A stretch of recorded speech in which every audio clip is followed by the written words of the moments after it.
Okay, working on a couple of pieces for the lathe. Machined the apron a while back.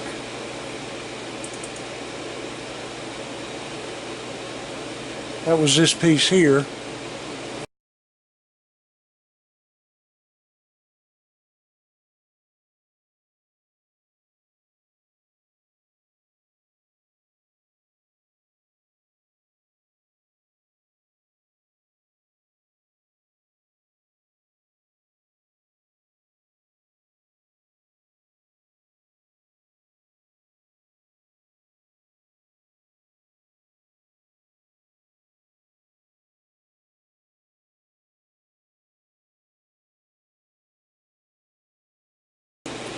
We had come in here and bored these holes and got it ready for the screws to go in, and on the back side we had machined some datums here and along this bottom edge right here. These bolt holes here for the trucks or bearing blocks, and these are mounting holes for the ball nut mounting plate and the filler plate, which this is the ball nut mounting plate. These three holes will mate with the other three holes on the apron. This is for the ball nut to mount in. This is all clearance for the linear rail and the block that I mounted the linear rail on to mount to the machine. There is a machine surface down the side of my bed, and I'm going to use that to mount this block so that I can mount the rail to that block on that machine surface, and it'll provide a very solid mount. This chunk of material will also provide some more rigidity to the frame of the machine and provide a good datum for the linear rail, which also it spaces it out off of the bed far enough to catch the mounting of the apron to the bearing block. So it's kind of a filler and also provides a little more rigidity to the frame of the machine.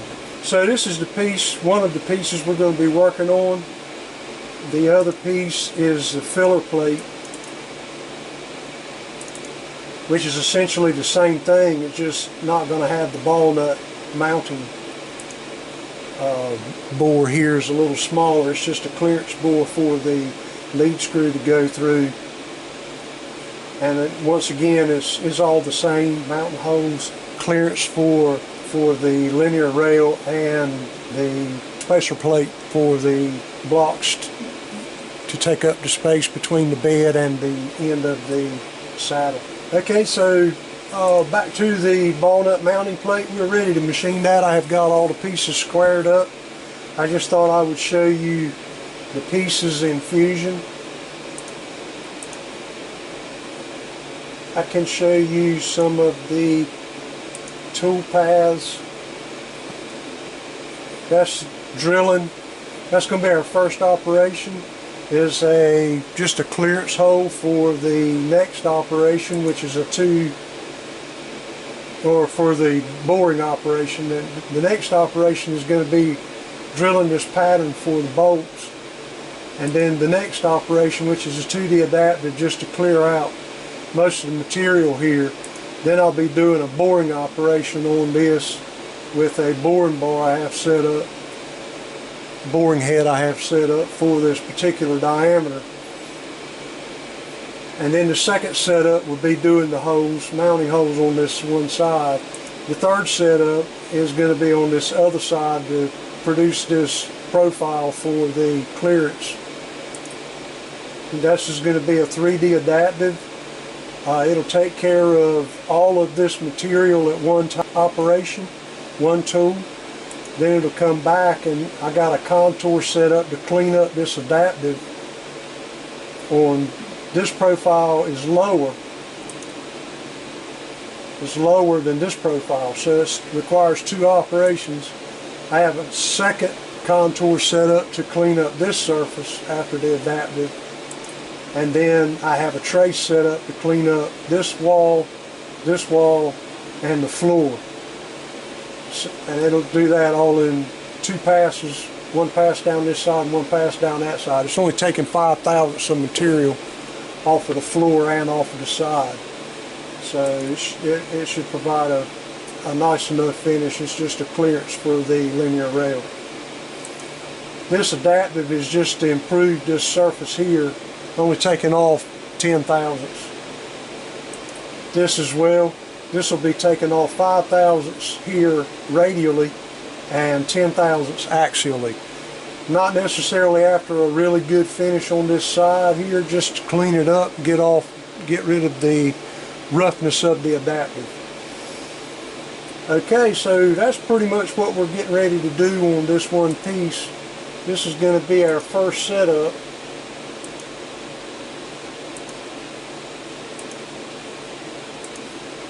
Right here, which we'll be doing this bore, this bolt pattern, and that'll finish up this one side. This will be our drilling, and then stub drill here to the adaptive on that, remove material, and then a boring operation. So we'll move back over to the mill and get this going again. Okay, we're back over to the mill, and as you can see, I've got it already roughed out here to my material sizes, roughed out, squared up, and everything's ready to go. Got it probed in, sitting right here over the edge of the material. So what's going to happen now is I've got the program loaded. All I've got to do now is start the program, and switch out my probe and put in the first tool, and then hit cycle start, and we'll be on our way.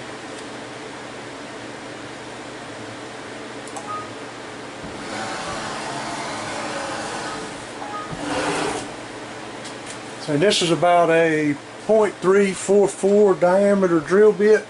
It's just going to be a clearance hole just to give the end mill a little breathing room on one side of the tool. Kind of helps it out a little bit. It's not plunging right into solid material, and it also gives somewhere for the chips to go out the bottom. If anyone wants to go out the bottom, they can, and they can come out the top. I've got enough fluid flow that it should take care of all the chips. Should be gone, no problem with it rehashing chips. This drill bit, I'm not real fond of this drill bit. It makes a little bit of noise, but fortunately it's just a clearance hole anyway, so got a little chatter on this thing here. So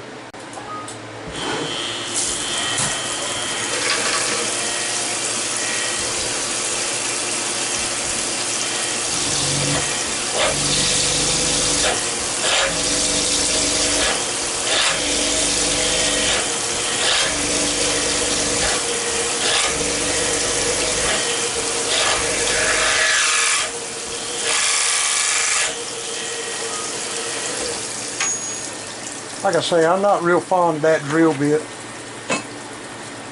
I had to replace my drill bit I normally use. I had to replace it. This one's just not doesn't seem to be a satisfying replacement so far. The next operation is a number 9 stub drill, carbide stub drill.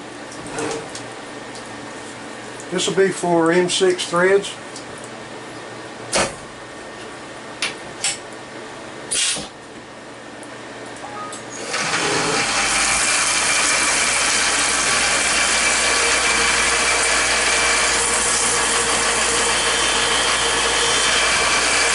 Yeah, that'll work. Too much fluid escaping.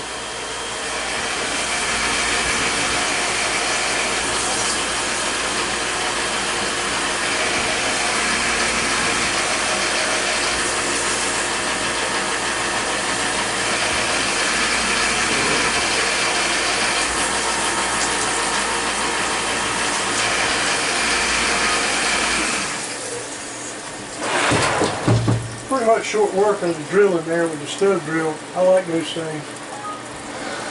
Next operation is going to be a 3/8 end mill, which we're going to do the 2D adaptive here in the center to remove most of the material for the boring process.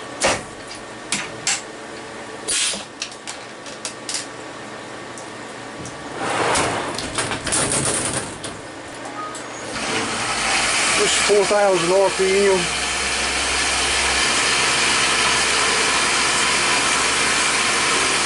Kind of makes a mess. Move you over here a little bit better, you can see a little better.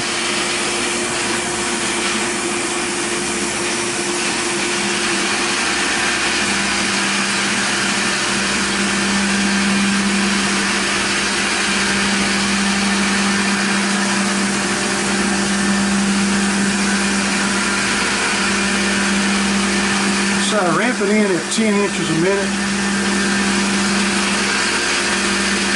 I think it's 0.39 is the ramp, 0.039 is the ramp.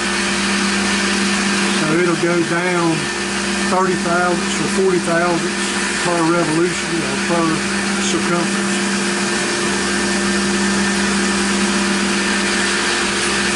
Plenty of coolant there.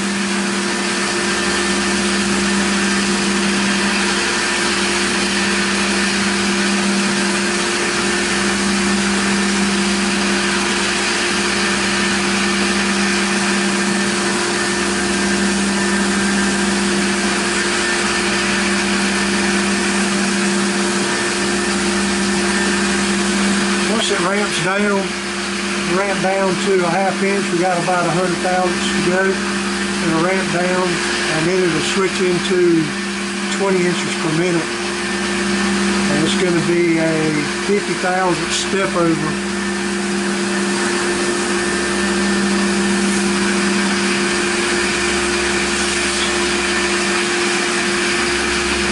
Alright, here we go.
Alright, the next operation is going to be the boring head.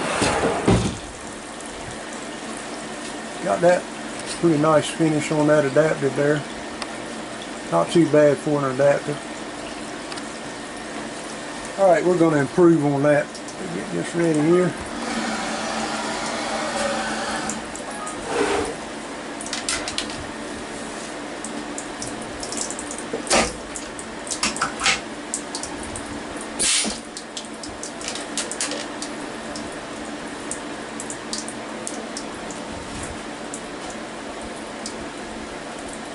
This will probably be one I can do with the door open. Probably had to adjust my coolant anyway.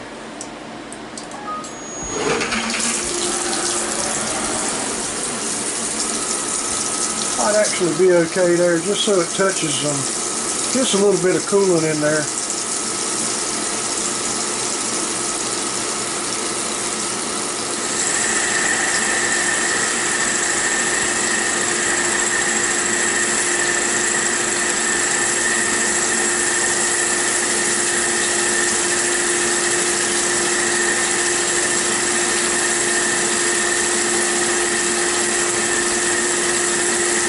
That's about 750 RPM, and it's about a 1 inch per minute feed in and out.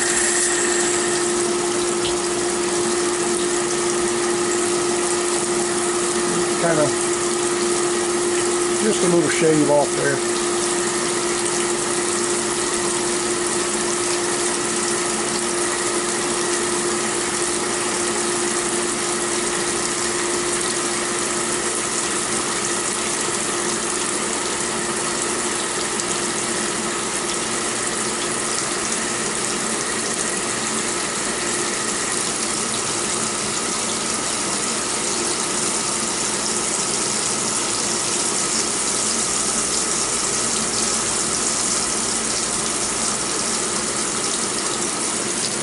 should be it for that.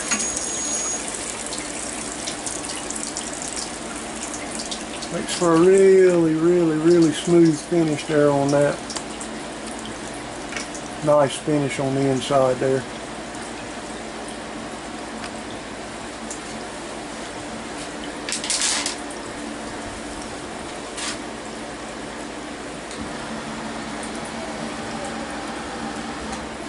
Alright guys, that's the first setup. Now let's see if we can get everything switched over for the second setup, and I'll bring you back. Okay, so well, these parts are kind of really close together on what they're made like. So I figured I would go ahead and get the first and second setups pretty much knocked out on both parts. So I'm going to carry you through the filler plate first setup and the ball nut mount plate second setup and filler plate second setup. Alright, so this is going to be the first setup on the filler plate.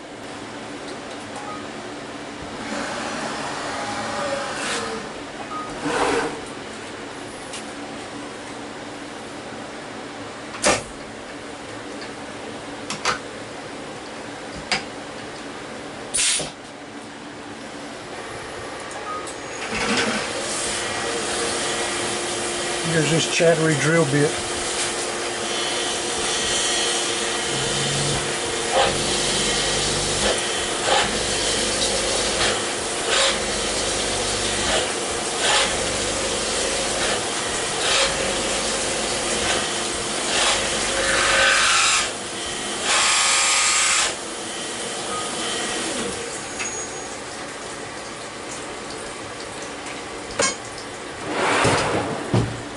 Next thing is going to be a 3/8 end mill, just to create that clearance bore for the ball screw to go through, and that'll be the end of it for this. It may do a 2D adaptive first, and then it's going to come back and bore it out a little bit so it'll get a better finish on the inside.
And now it's going to bore that out about 5 thousandths and then do a finish pass on it, kind of give it a little better look.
And here goes the finish pass.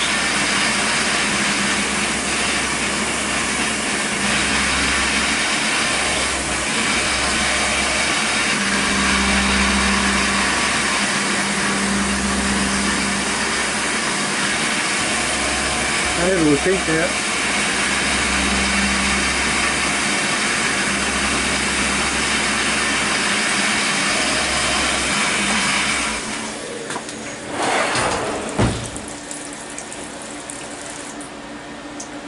Pretty decent finish on the inside there. Can't get the light on it just right here. There you go.